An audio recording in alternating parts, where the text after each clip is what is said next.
Morning. Good morning.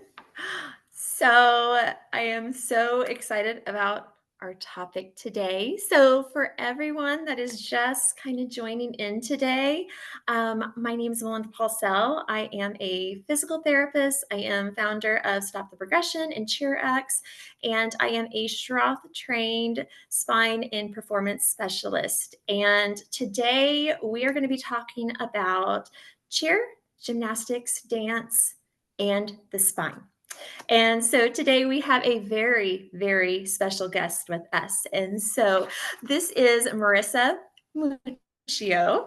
She is a physical therapist, a certified BSPTS, ISICO master course, and PSSE Shroth instructor, as well as an early member of the Scoliosis Research Society and committee member of the Comprehensive Care Committee, SOSORT, and APTA, as well as a clinical instructor and researcher and co-owner of the Scoliosis Specialty Center that is located in both New Jersey and South Carolina. Marissa, thank you for joining us. Thank you for having me, Melinda. It's a pleasure to see you again. I'm excited to talk Yes. to you and all of your viewers in regards to this subject, which is near and dear to both of our hearts.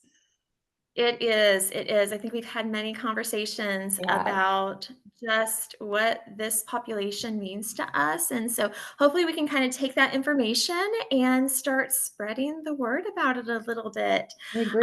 So just to start, kind of tell me a little bit about what your journey looked like. How did you kind of get interested in the spine and scoliosis? Kind of tell us all about it. I think most of my colleagues will chuckle at that question because they know the story, so my background in physical therapy was one blessed accident after another, more or less. I originally, years ago, thought I was going to be a pediatrician. And then I kind of spent the day in a pediatrician's practice. And I said to myself, that's just not what I want to do every day, so to speak. The work itself was a little bit different than the idea in my head when I was young. And coming from a dance and gymnastic background myself in my earlier years, which I had to walk away from because of a knee injury, I was always fascinated with motion. And I was always fascinated with how the brain controls movement and all these different patterns and how you learn. And that's when I was introduced to the field of physical therapy. And once I discovered that, I was all in. But my original field was pediatric neurodevelopment, which is the best of all of those, right? That's how the children's brain grow and develop and understand and learn movement. And who doesn't love spending time with babies? I do. Right. So it evolved over the years, finished physical therapy school at University of Medicine and Dentistry of New Jersey, which is now Rutgers doctoral PT program, and began my practice early in the years in pediatrics across the range of ages, and was happily going about my time in pediatrics for almost 15 years, probably going along. So for those who are familiar with pediatric neurophysical therapy, we spend a lot of time with children with a wide range of disabilities as well. And you can imagine that for with your PT background, for children that have disabilities and are not able to walk and they're in wheelchairs, their rate of scoliosis is extraordinarily high, almost 70 to 80% of them. So most of our more complex kiddos ended up going to some of the world leading spine teams in our surrounding Northeast area, New York, New Jersey, Philadelphia, Johns Hopkins, Nemours, etc. So we kind of secondarily knew some of the leading spine surgeons. And one day I get a phone call from a leading New Jersey spine surgeon. And this was the famous question. Marissa, can you do me a favor and take a look at this exercise for scoliosis?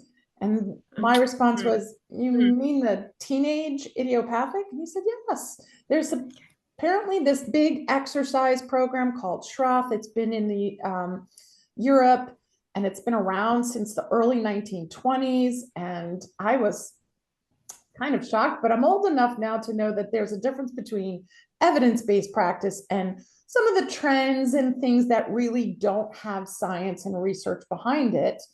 And we're also very cautious because whenever you're dealing with medical conditions, it's not the same as regular, healthy, typical exercise. You really have to Correct. have a clear understanding of risks and sometimes absolute contraindications that you would not want to do something for the safety of your patients. So my response to this surgeon was, last I was teaching it, there's no such thing as exercise for idiopathic scoliosis. So what's the research on this?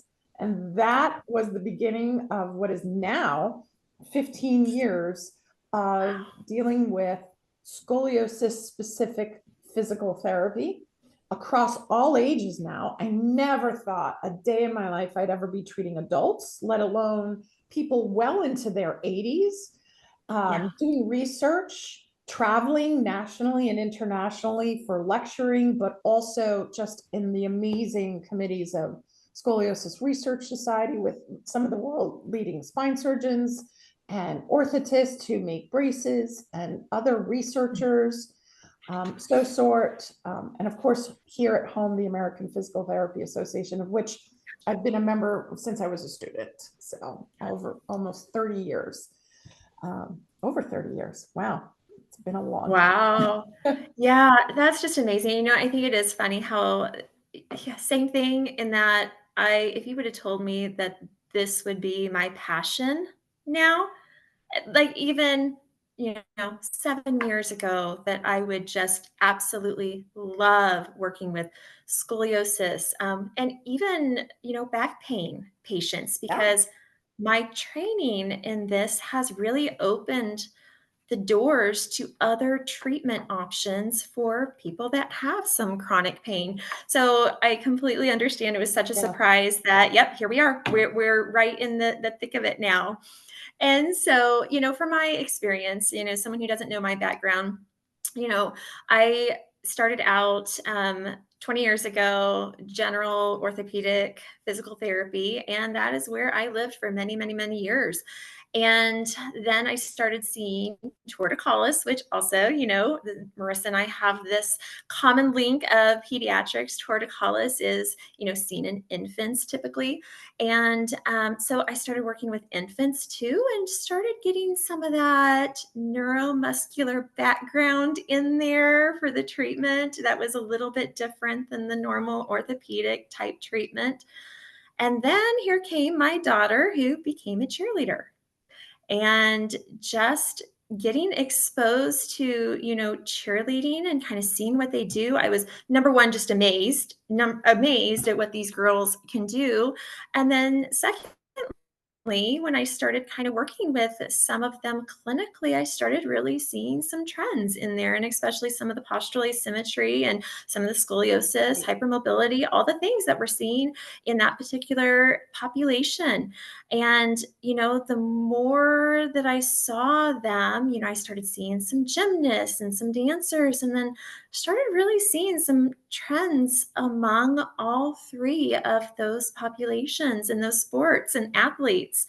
And, then here came my youngest daughter, and she became a cheerleader too. And when I started noticing some of the things in her that I was noticing in the cheerleaders I was seeing clinically, I started kind of taking a little bit more notice and kind of just watching her a little bit. And sure enough, here came the diagnosis of scoliosis. And so, at that point, it had been more of just kind of a professional interest. And then it became very personal for me. And at that point, I was like, you know what? There's got to be a better way. There's got to be more to trying to help our cheerleading and gymnastics and dance athletes. And that is kind of where Cheerex was born for me. So, um, founder of Stop the Progression and Cheerex. And really, Cheerex is all about spine and performance, and really kind of showing that there are things that we can do, especially if we can catch things early that can be used for injury prevention.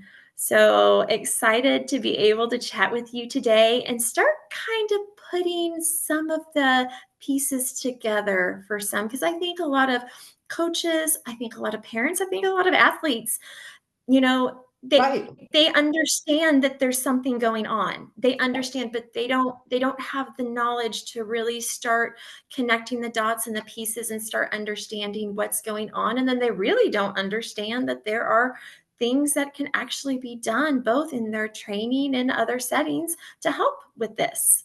Yeah.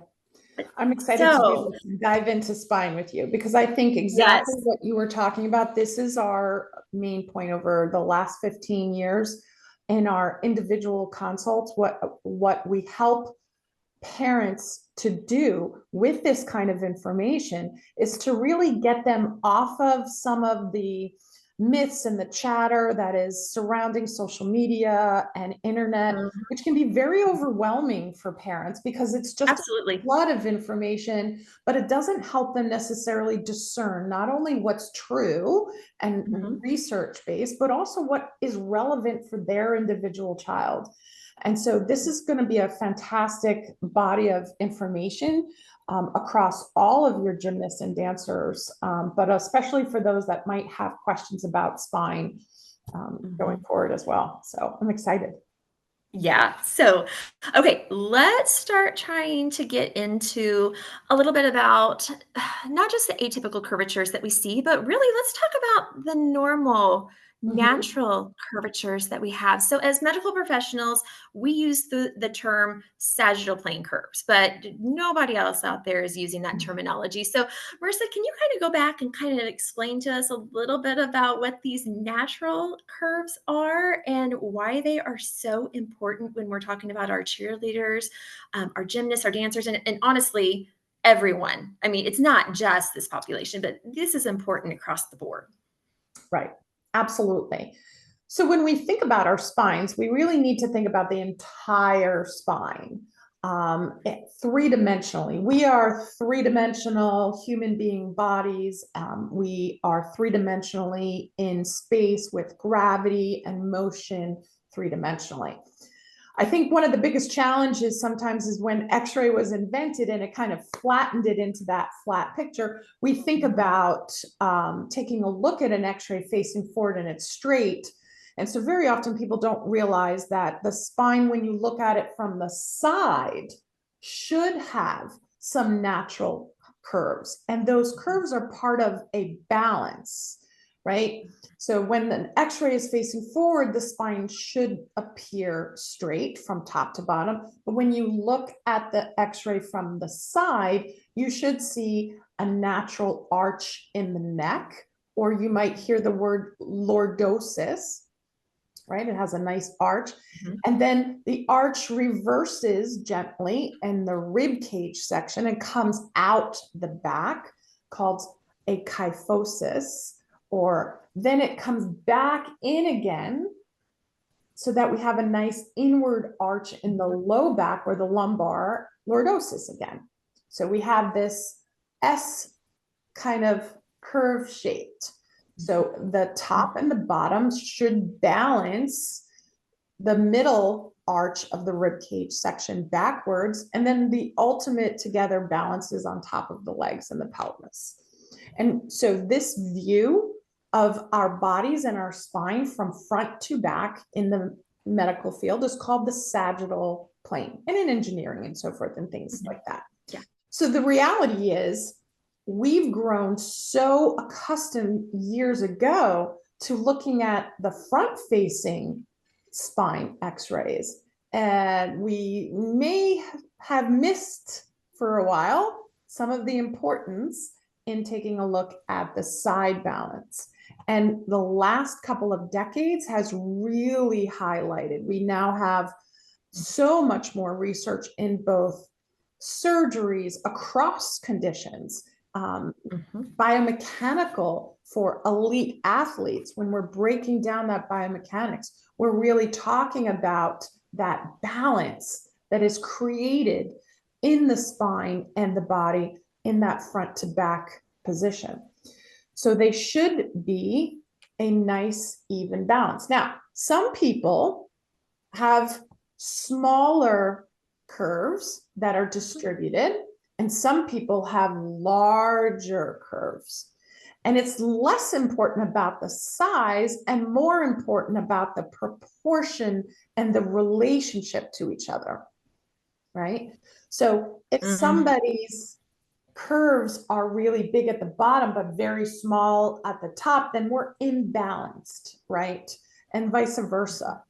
And now we're even taking a look at some of the mathematical and geometrical and physics and biomechanical relationships between the low back and the pelvis and the hips, which of course to all of our dancers and gymnasts, where so much of their power, speed, and force comes from their legs, we really need to take a close look and know what that relationship is biomechanically and make sure it's as balanced and appropriate and strong as possible for their individual sport. Absolutely. I mean, when you hit on it perfectly, that this was actually the first thing that popped on my radar when I started working with cheerleaders and gymnasts and dancers, is I started really taking note of those curvatures, those natural curves, and they're in our population. We don't see just a ton of balance going on there. And, not only do we not see a lot of balance, but because they're unbalanced, our posture must shift. It must shift its center of gravity to counteract this. And so when you start seeing it and you start seeing it on repeat over and over and over again, you start to take notice of the activity that they're doing and cause and effect with that. So that is what, I mean, that is a huge basis for Cheerex, is the spine and these natural curves, the sagittal plane curves. It is really the foundation in which a lot of the preventative measures will start, because you can go into the research and you look at people that have kind of the bigger curvatures in that low back, and then they're a little flatter through that mid back. When you go in, you see how that affects the gluteus maximus. And these are extension athletes. They are highly reliant on hip extension and back extension. And you have to have those power muscles. And that relationship changes when those curves start to change too much. So I'm just putting these little nuggets out there to start to paint a picture that it's not just one thing that's the problem, but it is a cascade of things that happens as we have this area where we're seeing things we can work on, things we can make better, but it's what's going on distally to that issue that really, really creates big issues with any kind of sport performance. Right. And we can talk about specific sports and stuff, but especially becomes even more important when we're talking about child development, right? Because now we have the idea of a specific sport and what muscles and patterns that sport demands. And now we have to bridge it with a growing child's body and brain. And most people think that children that are highly athletic are super strong, and they can't really quite understand that they could be weak in one area, or would never consider that they would be unbalanced. I mean, this young 11-year-old ballerina who's sustaining on point with such beauty and grace. Yeah. How would you ever label something in that movement as unbalanced, right? And so it seems counterintuitive for coaches or trainers or parents to be taking a look at that and think about things like weakness or less balance. But in fact, we know from Oh, a yeah. muscle, from a brain pattern, from research that in fact we do see imbalanced, we do see weaker other groups. So when I teach, sometimes we talk about some of the basics in anatomy and physiology and muscles, because that kind of sort of gives everybody the understanding, right? So like if I'm going to work out my bicep, I need to do an exercise that is specific to that one, right? Absolutely. The same reason you can't take your swimmers and make them ride a bicycle, hundreds of kilometers, right? Two different body segments, two different motions, and one might be super trained in the other, but it doesn't make them capable of executing a different sport in the same way, right? So exercise is always muscle specific, it's pattern specific. And we generally talk about the two different types of muscles. We talk about the smaller, shorter, single kind of cells that are what we call slow twitch. And those are the endurance ones, right? Those are the ones that let us sit in the bleachers while we're watching our kids for hours on end, or we're standing or sitting for a prolonged period of time, right? The power muscles are the larger, more superficial ones. Those are called the fast twitch muscles. Those are for that short, immediate power burst. So I need to pick up that, 10-pound something, grandchild of mine. Or, so that's a single power movement. And for our athletes, especially, for example, some of the differences between dancing and gymnasts, dance might have a little bit more focus on some stability within some moves, whereas gymnastics might be really taking that next step into developing the power muscles, because they're the power, flipping, huge in power. and Yep, they're trying gymnastics to and cheer gain for as sure. much power and as much height and as much speed so that they can navigate their moves. And so we see muscle specific exercise and muscle specific patterns. And remember, we're talking about healthy kids otherwise. We're talking about healthy brains. Right. And so that's the next thing people don't stop to consider, is that when children are growing, they don't feel these changes that are going on in their bodies necessarily. Their brains are very healthy. They're very fast. They wake up, if they grew an inch that day, other than the occasional maybe muscle growing pains, they don't feel it. Right. And boom, their brain changes the plan or the file or the pattern. So I think of it like a computer. And when we explain it, if your child has a file in their brain for that particular movement, then it's set there. And that becomes their habit. And it's very efficient. And for our athletes, that file is very fast and very strong. So changes to that can sometimes require a little more intentionality, a little bit more direction, a little bit more practice. As all of our dancers and gymnasts know, they can all think of a particular move that they were just learning and they couldn't do it, and they practiced and practiced, and they had their coaches, skilled feedback to direct them, and ultimately they ended up with a beautiful movement. But that file in their brain needed adjustment over time in order to become more efficient, strong, and that performance accurate. And the same principles apply when we're learning exercises for the purpose of health or wellness, or even in the presence of a disease or a condition like scoliosis. Yeah, it all goes back to that motor learning, that word we love to talk about. And yeah, that's so important, but not just the motor learning, but motor learning that is in corrected posture. And that is where so often we err, is these patterns are being taught in without the postural changes taken into effect. So that is kind of something that we really got to hit on. So kind of going back to our previous conversation, and you hit on a little bit about, we're not as worried about those natural curves when they balance out. Okay. That's not what we're worried about.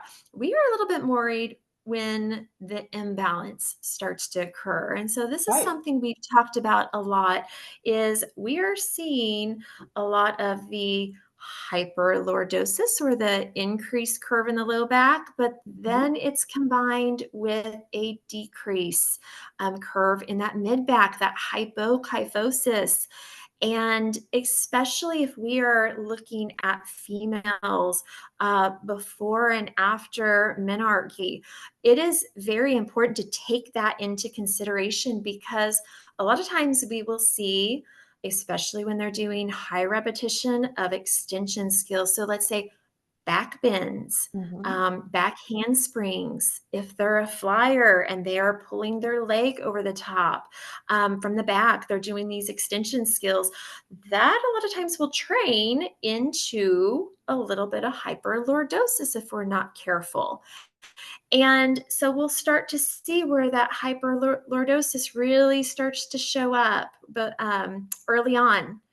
And then somewhere along the way, we'll start to see where there's a flattening in that mid back.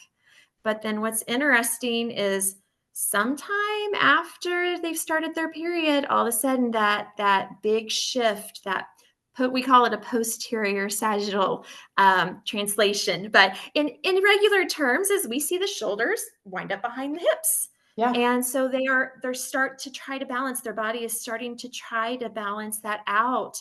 And along the way, it's that body trying to figure things out as it is growing. We'll And see that young is kids put pattern. their hands behind their back a lot. When they're Oh, standing yes. having a conversation, they post their hands on their waist, but they're behind, right? And so Mm-hmm. when we have a lot of arms in the back, you don't realize that the brain is made that change because you're using it as a resting post. Uh-huh. And I used to, as a former dancer, before heading into the scoliosis education, I used to stand with my feet out in first or sometimes fifth position, depending upon how comfortable I was. But my arms would cross in front and my hips would just push and hang on those large ligaments in the front because I was comfortable there. That's where my Yeah. brain and my pattern and all my years of hard training and muscles, even though I stopped dancing at 16, those muscle patterns were still a part of me all throughout my adulthood. And Yeah. again, these become, you would never think, and I was working out, I'm at the gym, I'm strong, so it's not an issue of strength. I would have never thought to myself that I would, even for myself, use the word weak in a specific, even after, professional education within physical therapy. And I remember distinctly being in my very first scoliosis specific course, and we were practicing a very specific face down against gravity. And I had to isolate one small muscle in my deep core up in the front of my neck. And I couldn't do it. Couldn't do it. Yeah. Pick Couldn't do that it. body segment up off the floor. And I was like, okay, now what's going on with that? That seems very odd. But it was just indicative of I was over strong in one area and a little weak. And if you tested it and challenged it in a very specific way, you could tease out that weakness in that specific body group. And there it was. Absolutely. Yeah. And it's not, I mean, it is very individualized to each Right. athlete too.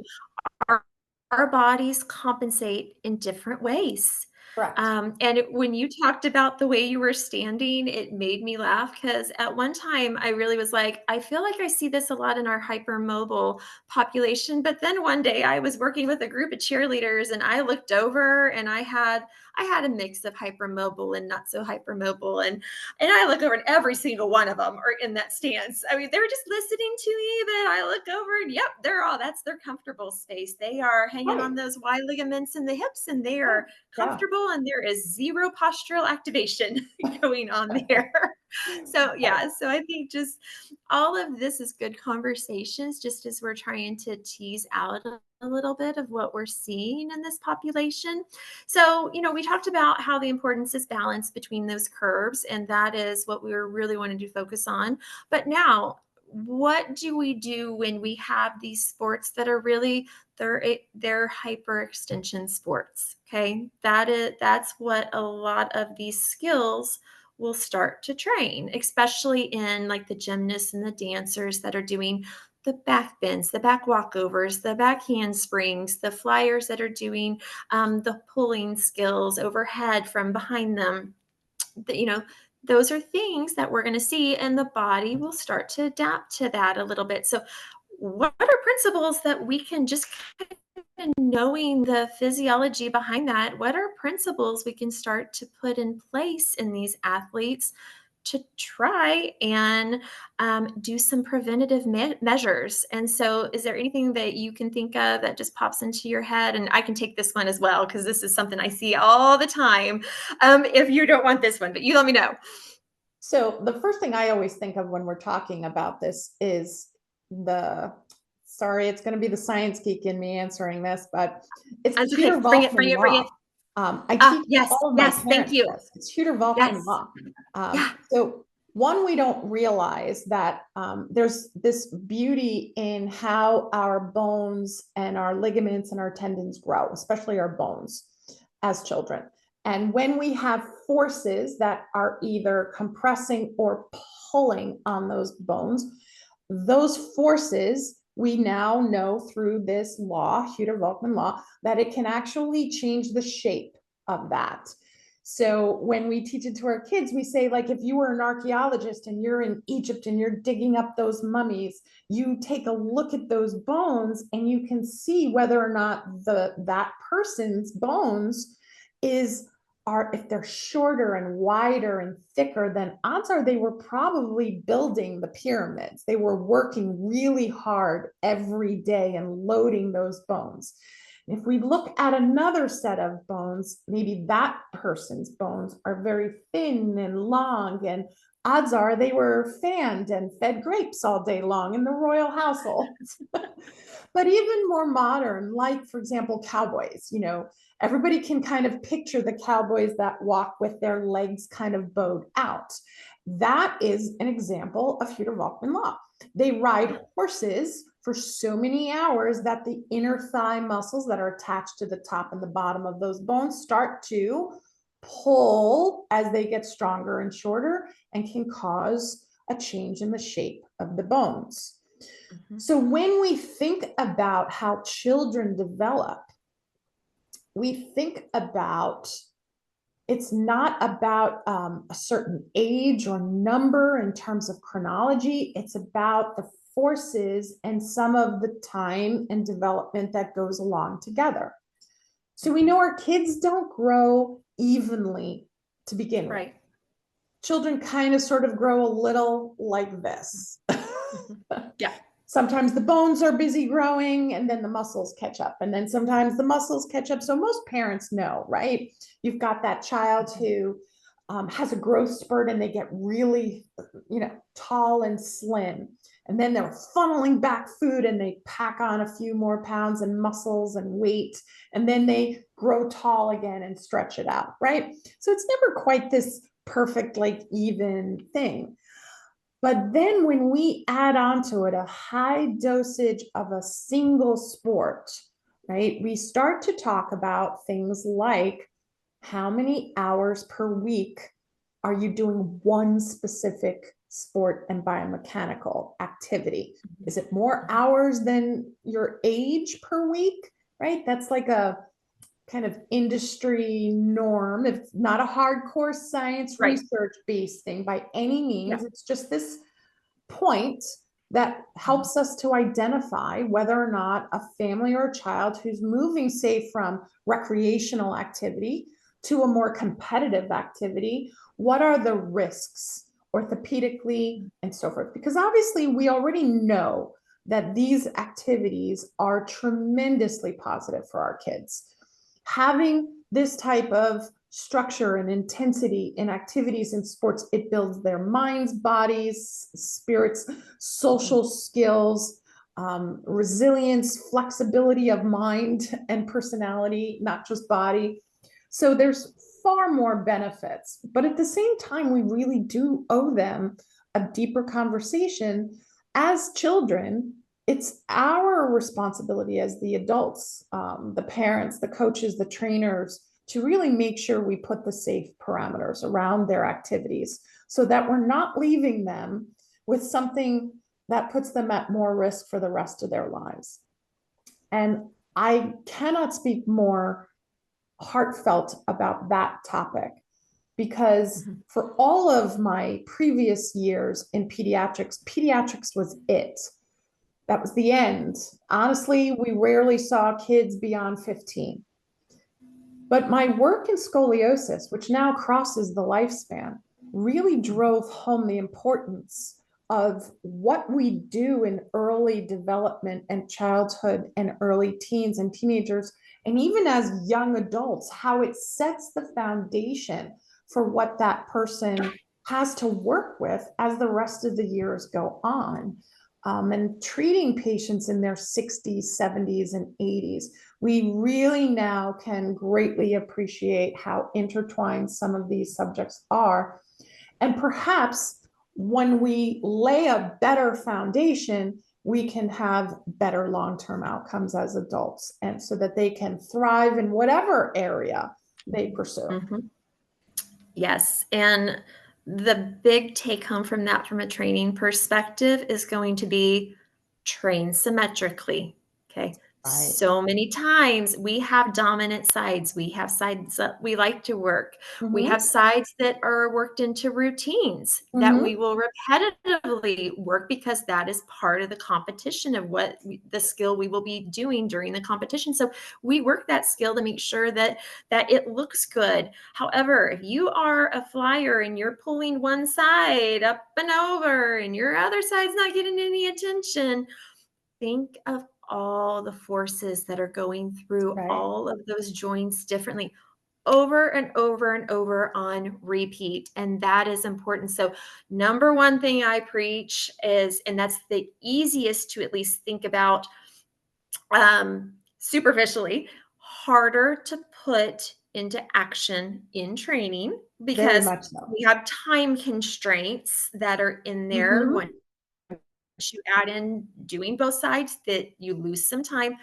But this is something that I am very passionate about, that families have to take this one as their own. They have to own this, and they have to say, okay, I may not be able to train symmetrically in the gym, but outside of the gym, it is my responsibility to take care of my body.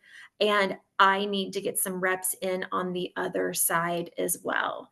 And is it perfect? No, it's not perfect, but it's a whole lot better than sitting there and pulling that skill on one side. And before we know it, whoops, we just started to get a little bit more asymmetry in there than we really wanted to see. So number one, coaches and trainers can talk about that too. They can talk about the difference of, we're working a foundation here for your body, which is your tool that you bring to the competition, that you bring to the performance. If we're working for performance, that's different. But if we are focused on this body, this brain, this set of muscles, because it is our tool, it is what we are bringing to that performance and competition, then we're going to take a little bit of extra time. And if we can't take the time, then we provide that education so that families and parents can make better decisions of allocating time or resources so that they can optimize their performance. Everybody kind of sort of remembers the groundbreaking idea when football players started to take ballet classes. It's my favorite analogy.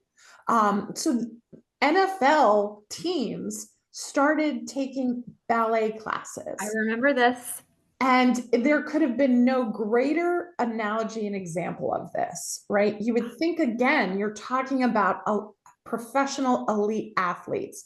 They have in-depth training, weight training, biomechanics training, pattern training within their football maneuvers and so forth. Why on earth would you ever think that they should be tiptoeing around in a ballet studio? But it highlighted this exact principle where you can overtrain one whole set and realize that in under training or having another set of muscles that are weaker, you're not optimizing what you're bringing to that competition and that performance. And so having this time, skilled intervention, right? And being a part of that team, an entire team. Because like you said, maybe your coach doesn't have that team. That's their job, is to work on the performance for that competition. But maybe like Cheerex can step in and say, okay, for this patient with this body type and presentation and that sport, this is going to be your specific strategy to help keep you strong, active, and the optimal competition preparedness. And all of that is coming January 2026. Exciting. Yes, it is. So the good news with this is, now that it's identified, there are some very easy strategies that you can put in place that to follow to start to check off the boxes as you're Right. going down. Postural awareness is huge. So, we're kind of picking on lumbar lordosis a little bit here, but here's the kicker. It's not always. It's not always. Occasionally we do have someone that is opposite of that. And so imagine if you have someone telling you the whole time, tuck your tail in and flatten your back a little bit, and you're already tucking something that is already flat. You have to have an awareness of what your body type is. And also you have to have an awareness of how you stand. And so, this is going to get me in trouble because this gets parents in trouble all the time, but I usually say the awareness starts with getting a photo of the athlete when they have no idea that you are getting it. And it tends to make the athlete a little bit mad at mom and dad or whatever, but it is what it is, because you have to start building that awareness. So that snapshot in time of a resting posture paints a very big picture. Right. And based on that, that's when you can actually start training your body. And so think of all the hours you do spend in the gym of perfecting your sport, or in dance class, perfecting your dance moves. Think of all the hours you're doing that, and then think of all the hours you're spending outside of that. Well, that motor learning we talked about early on starts to take into effect. So you start to take on some of those characteristics of what you're training for over and over. And motor learning will kick in every time. Your body will learn to adapt into those patterns. So you have to learn to take it the other direction. You have to learn how to correct that and how to put that into your daily life as awareness, so that your body can motor learn how it is supposed to be, where its positioning is supposed to be. Okay, I am looking at the time and I am looking at the questions, and we better get going here. We love spending time talking about. I know we could talk about this all day. We should have allowed more time for this for sure. Okay, so I think we've already hit on training. How can we train supporting areas? And you're going to learn more about this in the Cheerex program that's coming 2026. I hit on this extensively for anyone who is interested in, but it is all about learning about your spine. And then we go from there. Okay. We go out, because once we kind of know where your spine is, once we can teach you awareness, a lot of times there is just a few things that we can teach you that boom, it aligns everything. And it's not hard. They're already strong. They're already healthy. Yes. So these new strategies are easy for them to learn and integrate into their life. And most of our dancers in cheer, especially when they hit a competitive level, they're open and excited about strategies that will improve their performance and give them that little extra edge of success. But when we talk about spine in cheer and gymnastics and dance, we have to talk about scoliosis, because most people do not realize that there is a higher percentage, a higher prevalence of scoliosis within these sports. To be clear, the sport does not cause it. Okay. Right. So in beginning this conversation about scoliosis, we can talk about what idiopathic scoliosis is, right? Scoliosis is that front-facing x-ray when you see that what should be a straight curve starts to curve what looks like left or right. That's an error in thinking. It's not concave or convex. It's not left or right, even if we use that language. Right. We'll use language, but the reality is the spine itself kind of sort of does this. It does a three-dimensional type of roller coaster helix. We often use candy necklaces and toys to kind of demonstrate that three-dimensional change. But it's very important to understand this is not caused by heavy backpacks. It is not caused by poor posture, because we'd all have scoliosis nowadays with phones and or laptops, you know, when they do their homework curled up on their bed on their laptops and so forth. So postural asymmetry might be present for other muscle reasons, habit reasons. It is not the same thing as idiopathic scoliosis.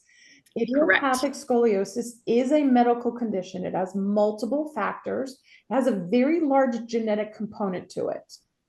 But again, not as simple as like mom or dad had to have had it, or we know about it, and therefore all the kids are going to have it. There's over 200 or more identified genes that are participating in idiopathic scoliosis, and the research is still not clear on the exact underlying causes yet. Several areas, again, the genetics have been pretty clear that there's a shared genetics within it, but it is a condition where the structures of the spine don't grow symmetrically. And we don't mean just a little bit. We mean very asymmetrically, right? To the point where as those back vertebra bones are growing, one doesn't grow as much, the other kind of overgrows, and the shape itself is very different. When we think about the back main section of the vertebra, the vertebral body, it's kind of like a marshmallow shape, like you're building a column. One will sit on top of each other, and they're able to create that normal relationship because of the shapes of them. When the shapes are significantly asymmetrical or wedge shaped, then they can't stack in the same position and they start to weave. But it's not only their standing stacking position that changes, so does the biomechanics.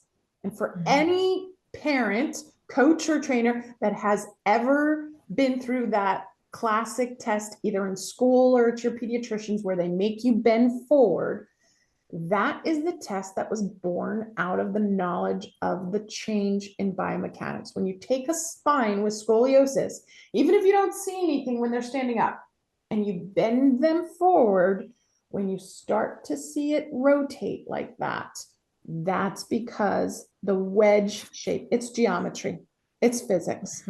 The wedge shapes start to turn and rotate. And in the rib cage section, because the ribs are attached to the spine, when the spine's rotating, the ribs drag and go along with it. And one of the reasons why curves that are growing in younger kids in the lower section isn't so easy to miss is because there's no ribs attached to it. So it's, you know, a small turn that's developing can just look like muscle asymmetry. This is where it becomes so important that coaches, trainers, parents, even pediatricians that we teach have a very clear understanding of how to do a comprehensive screen. We don't eyeball it. We use a scoliometer, and I usually have one in my desk. I don't have mine right now either. You know why? Because they're always in my purse or my bag when I travel. And so there, we just came back from lecturing to the American Physical Therapy Association in North Carolina, and they're probably all in our bags. It's a small plastic level, and as it measures the rotation, it'll give you a certain degree. Because of the genetics, we have to ask if it runs in the family. sometimes maybe grandma was just bent over and nobody knows, or Mhm. sometimes a curve was so small that nobody knew. We still get adults who just learned for the first time that they had scoliosis in some other medical exam. They were like, I never Mhm. knew I had scoliosis. I had a chest cold and I got a chest x-ray and my doctor was like, oh, by the way, did you know? And before you Mhm. know it, then the question becomes, oh, well, scoliosis itself, because it's a growing condition, there are two things that we pay attention to: the age, their puberty onset, because the biggest, fastest growth occurs before puberty, and then when their bones are done growing. Because when their bones are done growing, so is the condition itself. So I say it's kind of like a numbers game and a location game, right? How big is the curve going to be? Where is it located? And we're taking all of the measurements, and we now know a lot more. The last 20 years, we've learned about vertebral rotation, the balance of the curves front and back, some of the underlying shared genetics within things like joint hypermobility syndromes. And Yep. that's why potentially everyone thinks there's a higher prevalence in dance and gymnasts and cheer. Mhm. Not because, again, the sports did not cause the scoliosis, it's just the underlying The flexibility underlying. genetics makes them better at those Yeah. sports, makes them Mhm. drawn to that sport.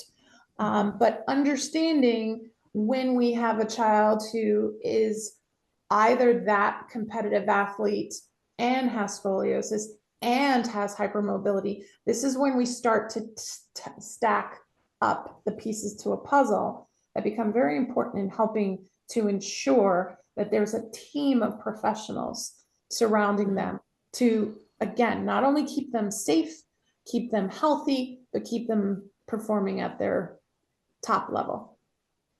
Yeah, and so let's hit on this because I think this is a huge misconception is that only a doctor can screen for scoliosis or a healthcare professional. And we need to talk about this because screenings are no longer federally mandated. Okay, Right, so yes, so the screenings that happen, many you actually may not even have known this, but your child may not be getting screened in school anymore. When I grew up, we got screened. right. But no, it depends on the state that you are in now. And so we are now much more reliant on multiple different areas to try to help identify when there could be a curve present. And so, yes, learning how to do a forward bend test, learning how to use a scoliometer, knowing what those results are, and talking to the parent and the athlete and encouraging them to reach out to their pediatrician. That is where we can start to really do more early intervention because when we're talking scoliosis, yes, there is an increased incidence of this that we are seeing in this populations. Again, not necessarily from the sport itself, but by a multifactorial Right, issues coming together. It's like the perfect storm of things. right, And so, when we know this information, if we can start catching this early, this is huge. This is huge. Because sometimes, we have parents that suddenly see their kiddo in a swim top bending over and they're like, okay, there's something going on there. And they take him to the doctor, and that kiddo already has a 40-degree curvature. They are right. firmly in surgical range. And this happens. This happens more All the often time, than you think because, more again, often. another misconception out there is that you will have pain with scoliosis. And no, scoliosis is often very, very silent in many, many people. Yeah, And yeah. so, And yeah. sometimes parents are like, when we take more in-depth histories in our consultation forms, moms will be like, yeah, I have a small curve, but it's small and it was never a problem. They don't realize that the risk of size from one person to the next in that family is not connected. Right. The next Right. person is Yeah. their own genetics and has their own risk of whether they're Own going risk to be factors. small, medium, or Mhm. potentially surgical size. And right now we don't have predictors in that. And what we do have is very successful early treatment outcomes with scoliosis specific exercise and bracing, especially. Mhm. And that can be a separate conversation and challenge for our dancers and our gymnasts, but there's more coming on that hopefully you and I will be able to share and exchange on that. But the reality is you can be as successful as 90% at stopping the progression of the disease process, which is a huge difference from only 50 years ago. Yeah. So early detection is key. And by the way, even pediatricians are not necessarily fully screening accurately. We teach a wide range of medical healthcare providers, pediatricians, grand rounds in hospitals, family physicians, so that we can understand. We teach parents how to screen, while they're in this rapid growing. If they're not scheduled to see their doctor again for another 6 months and parents are really worried, if they're not able to sometimes see us more than once a month, we can train and teach a parent how. And for, a $15 Amazon scoliometer purchase, we can teach them how to screen their own child. And not just the child who may already be diagnosed, but if they have younger siblings that are coming up, we can discuss the change in screening, right?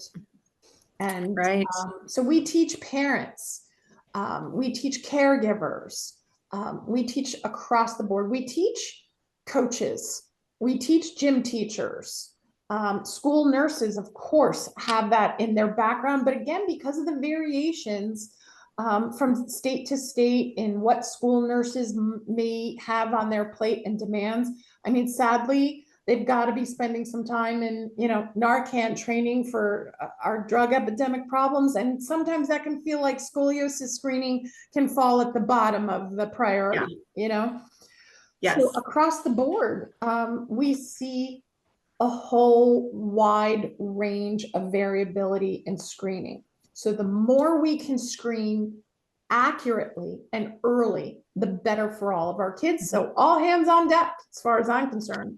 Absolutely. Yep. Okay. So very quickly, we are going to do some myth busting. So sounds great. Quickest answer we got. Myth number 1, sports are not encouraged when you have scoliosis. Absolutely incorrect. False. Yes. Actually, a small, great study out of Italy from my colleagues from the ISIGO team showed that kids that actually participated in an after-school program 3 to 5 times had less progression than those that were couch potatoes, right? Fantastic global strengthening, false myth. Okay. To encourage good posture, you should emphasize shoulders back and squeeze your shoulder blades. False. That's our, again, movement is muscle specific. And when we squeeze our shoulder blades back together, we're using a smaller group in between our shoulder blades and driving that spine forward. And we're not actually controlling the shoulder blades, and we're reducing that natural thoracic curve. And in which we patients with talked about, that's even less optimal.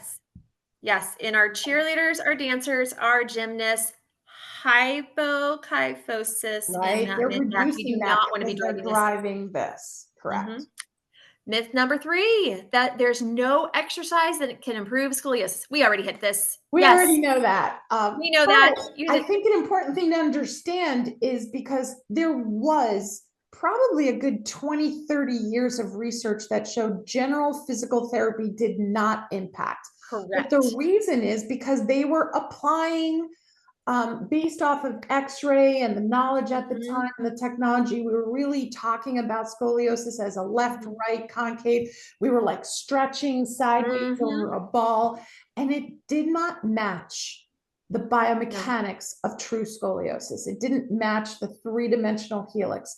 Once we really started to take a look at the science and the biomechanics underneath scoliosis specific physical therapy, then the research has started to take off. And currently right now, I happen to be on one of the advisory boards for what is hopefully going to be the largest NIH funded research study, multiple sites in North America for scoliosis specific exercise. But we have over 20 randomized controlled trials globally that shows scoliosis specific physical therapy helps to halt the progression. We still have a lot to answer though, in terms of how much and when and which patients benefit and which ones don't. And bracing, of course, we definitively know that large brace study answered that question for us as well. Okay. Myth number 4, only medical professionals can look for signs of scoliosis. Again, we busted this one already. Yep, we busted that one. It's busted. We know. Yep. Okay. And we busted this one too. Myth number 5, scoliosis means you will have back pain. No, we know that. Not necessarily. Two-thirds of our kids do not. A third do. So it becomes really important to identify both. Because for those that have chronic pain, the problem is that everybody in the field keeps telling them scoliosis isn't the reason, so we don't know.